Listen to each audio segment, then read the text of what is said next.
नमस्कार दोस्तों आपने रिसेंटली ये न्यूज़ तो सुना ही होगा कि जो अल जजीरा है उसके ऊपर पाकिस्तान ने बैन लगाया था क्योंकि उन्होंने पीओके की जो सच्चाई है वो यहाँ पर दुनिया के सामने उजागर की थी। लेकिन मैं आपको बता दूं, अब पाकिस्तान ऑलमोस्ट सभी फॉरेन मीडिया के ऊपर प्रतिबंध लगा रहा है और कुछ ऐसे गाइडलाइंस लेकर आया है। अगर आप देखोगे यहाँ पर बीबीसी का भी ये खबर आई है, Pakistan restricts international media reporting. ये अगेन आप देख सकते हो, Pakistan restricts foreign media in most of the country. तो ये नए गाइडलाइंस है क्या, इसमें पाकिस्तान क्या करने जा रहा है, इसको क्यों इतना क्रिटिसाइज किया जा रहा है, चलिए शुरुआत करते हैं। लेकिन उससे पहले आप सबको बता दूं, आप में से जो भी लोग यूपीएससी की तैयारी कर रहे हैं, हमारा जो नया बैच है दोस्तों वो स्टार्ट हो रहा है और इसमें आप एडमिशन ले सकते हैं, जिसके तहत प्रीलिम से लेकर इंटरव्यू तक पूरी तैयारी आपको मिल जाएगी। मेंटरशिप, टेस्ट सीरीज, रिवीजन सब कुछ आपको इसके अंदर मिल जाएगा।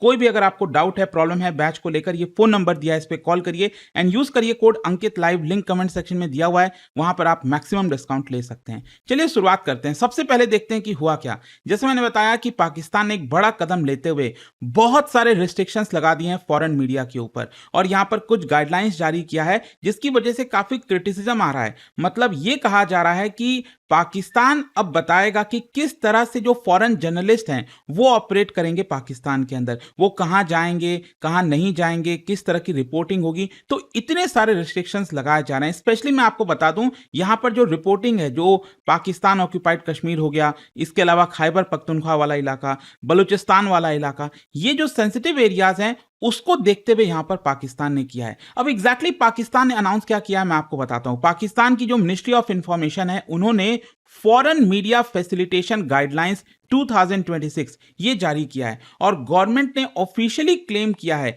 कि ये जो रूल्स है वो हम फॉरेन मीडिया को फैसिलिटेट करने के लिए कर रहे हैं। मतलब ऑब्वियस सी बात है, सरकार ये तो कहेगी नहीं कि हम यहां पर रिस्ट्रिक्शंस लगा रहे हैं, वो कह रहे हैं कि हम फॉरेन मीडिया को फैसिलिटेट कर रहे हैं, एक स्टैंडर्डाइज्ड फ्रेमवर्क बना रहे हैं कि जो भी फॉरेन मीडिया है उनके लिए एक प्रॉपर स्टैंडर्ड हो। लेकिन क्रिटिक्स का आर्गुमेंट यह है कि इसकी वजह से यहां पर फॉरेन मीडिया पूरी तरह से खत्म हो जाएगी पाकिस्तान में, मतलब उनके लिए कुछ काम बचेगा ही नहीं। अब ऐसा क्यों है मैं आपको बताता हूं। कई सारे जो प्रोविजंस हैं इसके अंदर, सबसे पहले तो मैं आपको बताऊं, यहां पर फॉरेन जर्नलिस्ट को रिस्ट्रिक्ट कर दिया गया है। आपको पता है पाकिस्तान ये कह रहा है कि जो भी फॉरेन जर्नलिस्ट है वो आपका मैक्सिमम इस्लामाबाद, लाहौर और नीचे कराची, सिंध, मतलब इन 3 शहरों तक ही सीमित रह सकता है। इसके अलावा फॉरेन मीडिया को अगर किसी भी हिस्से में जाना है, चाहे वो सिंध के किसी इलाके में, पंजाब के किसी इलाके में, पीओके में, खैबर पख्तूनख्वा में, बलूचिस्तान में, तो उसको एनओसी लेनी पड़ेगी। मतलब सरकार से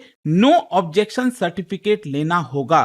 तो ये एक बहुत बड़ी चीज है। देखो, भारत में भी कुछ इलाकों में रिस्ट्रिक्शंस हो सकता है, वो सेंसिटिव एरिया है, लेकिन वो बहुत कम ऐसे जैसे नॉर्थ ईस्ट का कुछ हो गया, लद्दाख वाला कुछ इलाका हो गया, तो कुछ ऐसे एरियाज हैं जहां पर सरकार कहती है कि आप हमसे परमिशन ले लो। लेकिन ऐसा नहीं हो सकता ना कि आप पूरे देश भर में ये कह दो कि आप मुंबई और दिल्ली में ही जा सकते हैं और उसके अलावा कहीं भी अगर आपको जाना है पूरे भारत में तो आपको हमसे परमिशन लेनी होगी। तो कुछ इस प्रकार का रिस्ट्रिक्शंस यहां पर पाकिस्तान ने फॉरेन मीडिया के ऊपर लगा दिया है। साथ ही साथ यहां पर यह कहा है कि जो भी जर्नलिस्ट हैं उनको स्पेशली इस इलाके में जाने से रिस्ट्रिक्ट किया जाएगा। ये जो PoK, Balochistan, Gilgit Baltistan, Khyber Pakhtunkhwa, tribal border जो रीजन्स हो गए और भी कई सारे जो सिक्योरिटी सेंसिटिव डिस्ट्रिक्ट हैं, यहां पर तो ऑलमोस्ट आपके लिए जाना इम्पॉसिबल हो जाएगा। और ये मायने इसलिए रखता है क्योंकि यहां पर अगर आप देखोगे जो पाकिस्तान की सिक्योरिटी है, इंसर्जेंसी है, पॉलिटिकल इश्यूज है, वो लगातार उभरता रहता है। तो वहां से अब रिपोर्टिंग दुनिया भर को पता नहीं चल पाएगी।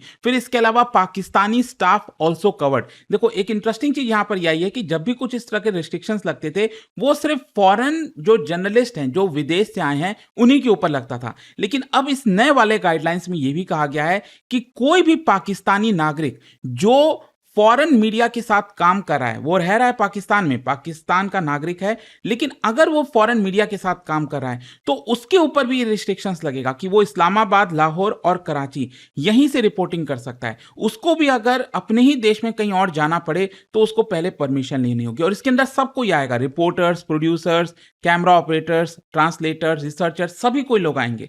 तो ये एक बड़ी चीज यहां पर सामने आई है। फॉर इसके अलावा mandatory accreditation and registration registration, मतलब जो फॉरेन मीडिया ऑर्गेनाइजेशन है, अगर उनको पाकिस्तान में काम करना है, कुछ भी है, तो पहले अथॉरिटीज से रजिस्टर कराना होगा, एक्रेडिटेशन लेना होगा, ऑब्टेन करना होगा, परमिशन लेनी होगी, लोकल एम्प्लॉयज को भी रजिस्टर करना होगा, जो रिपोर्टिंग प्रोसीजर है उसको कंप्लाई करना होगा। तो गवर्नमेंट अब ये कह रही है कि यहाँ पर ये हम कोऑर्डिनेशन ट्रांसपेरेंसी को लाने के लिए कर रहे हैं, बट जैसा मैंने बताया कि यहाँ पर ब्यूरोक्रेटिक जो बर्डन है वो और ज्यादा डाला जा रहा है। फॉर इसके अलावा एक लास्ट में एक और चीज है, वो है ब्रॉड ग्राउंड्स फॉर सस्पेंशन। मतलब इस गाइडलाइन में यह कहा गया है कि जब भी पाकिस्तान सरकार को लगेगा कि फॉरेन मीडिया ने कुछ गलत किया है, उल्लंघन किया है, वो तुरंत यहां पर national security, public order, sovereignty का हवाला देते हुए उनके लाइसेंस को सस्पेंड कर सकते हैं। तो जो प्रेस फ्रीडम ग्रुप्स हैं उनका यही आर्गुमेंट है, ये तो आर्बिट्री एक्शन हो गया ना, आप अपने मर्जी से जो चाहो फिर तो कर लोगे।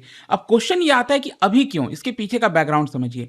पाकिस्तान ऑक्यूपाइड कश्मीर, आप सब जान रहे हैं कि जो भी कुछ इस समय हो रहा है वहां पर लोग सड़कों पर है, उनके ऊपर गोलियां चलाई जा रही हैं। इनफैक्ट आप खुद देख सकते हो यहां पर बीबीसी ने भी कहा है कि why have so many people died, जो अभी पीओके के अंदर जो चीजें चल रही हैं। तो 2026 में इस समय पॉलिटिकल अनरेस्ट, डेमोन्स्ट्रेशन, ये सब कुछ हुआ है, और स्पेशली जो इंटरनेशनल आउटलेट्स हैं, बहुत सारे जो फॉरेन मीडिया है, वो यहां पर से रिपोर्ट कर रहे थे। और इसी को देखते हुए अभी पाकिस्तान की सरकार ने सोचा कि हम ये जो चीजें हो रही हैं उसको दुनिया के सामने नहीं रख सकते, इसको हमें रोकना होगा। और that is the biggest reason जिसकी वजह से ये सरकार ने डिसीजन ले लिया। अच्छा, पाकिस्तान का ऑफिशियल जस्टिफिकेशन देखिए कि वो ये कह रहे हैं कि इससे ट्रांसपेरेंसी बढ़ेगी, जो कोऑर्डिनेशन है फॉरेन जर्नलिस्ट का वो इंप्रूव होगा, नेशनल सिक्योरिटी को हम प्रोटेक्ट करेंगे। लेकिन ऑफिशियल्स जो हैं वो डिनाई कर रहे हैं कि हम इसमें कोई गलत नहीं कर रहे हैं, जर्नलिज्म को सप्रेस नहीं किया जा रहा है, वो उनका अपना वो है।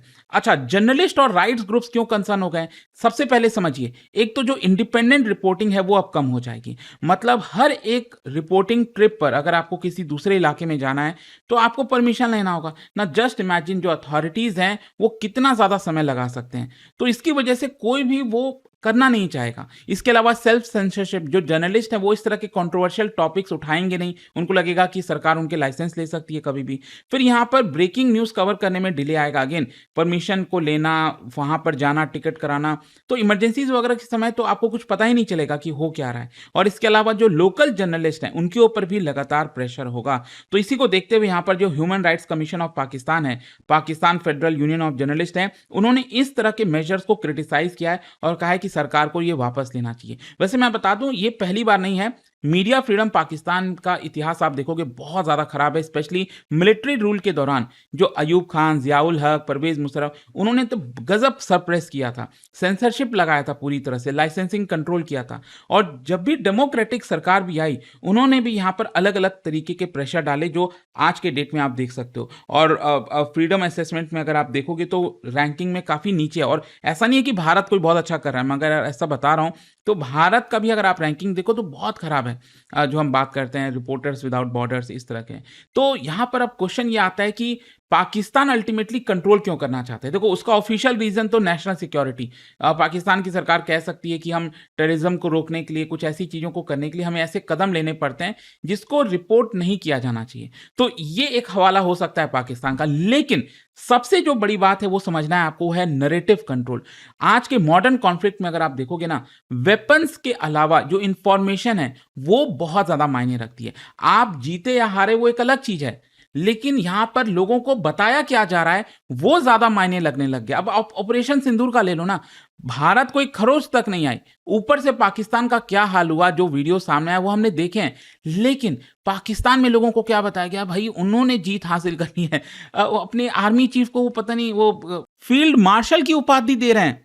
मतलब आप समझ सकते हो क्या चल रहा है, पूरा जो इंफॉर्मेशन वॉर है। तो यहां पर नैरेटिव को कंट्रोल करना वो पाकिस्तान को अच्छे से आता है। वो भले ही वॉर जीते ना जीते वो एक अलग ही मामला है उनके लिए वो मैटर ही नहीं करता, क्योंकि वॉर तो भारत के साथ हारेंगे। यहां पर नैरेटिव को कैसे कंट्रोल करो ये इंपॉर्टेंट हो जाता है। अपना इमेज मैनेजमेंट, क्योंकि अभी रिसेंटली आप देखोगे ना, स्पेशली जो पीओके के अंदर हुआ है और दुनिया भर को पता चला है, इनके दशकों की जो नैरेटिव है वो पूरी तरह से बिखर गई है, ताश के पत्ते की तरह बिखर चुकी है पूरी तरह। इतने वर्षों से पाकिस्तान बार बार कश्मीर का मुद्दा उठाता गया, बोलता गया कि देखो हमारा साइड वाला जो कश्मीर है वो कितना अच्छा है, हमने उसको ऑटोनॉमी दे रखी है। लेकिन ये जो सच्चाई है वो अब सबके सामने आ चुकी है। तो वो जो इमेज मैनेजमेंट है ना, वो अब पाकिस्तान कहीं ना कहीं करने की कोशिश कर रहा है और उसी के तहत ये सारे रिस्ट्रिक्शंस यहाँ पर अब लगाए गए हैं। अब देखते हैं इसको लेकर होता क्या है, बट आई होप इससे आपको डिटेल में चीजें समझ में आ गई होंगी। और जाने से पहले एक बहुत ही इंटरेस्टिंग क्वेश्चन है ज्योग्राफी का, क्या आप बता सकते हो इनमें से कौन सा ऐसा देश है जिसका कोस्ट लाइन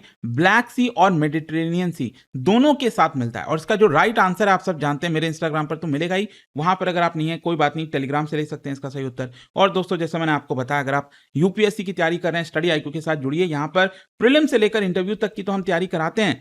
18 बुक्स का जो पूरा सेट है वो हम आपके घर पर भेजते हैं। प्रीलिम्स क्रैक करने पर पूरा फी को रिफंड भी कर दिया जाता है। मेंटरशिप, टेस्ट सीरीज, बहुत सारे फीचर्स हैं। और आपको जानकारी चाहिए, ये फोन नंबर दिया या फिर डायरेक्टली आप परचेस कर सकते हैं, लिंक कमेंट सेक्शन में मिल जाएगा। यूज करिए कोड अंकित लाइव मैक्सिमम डिस्काउंट के लिए।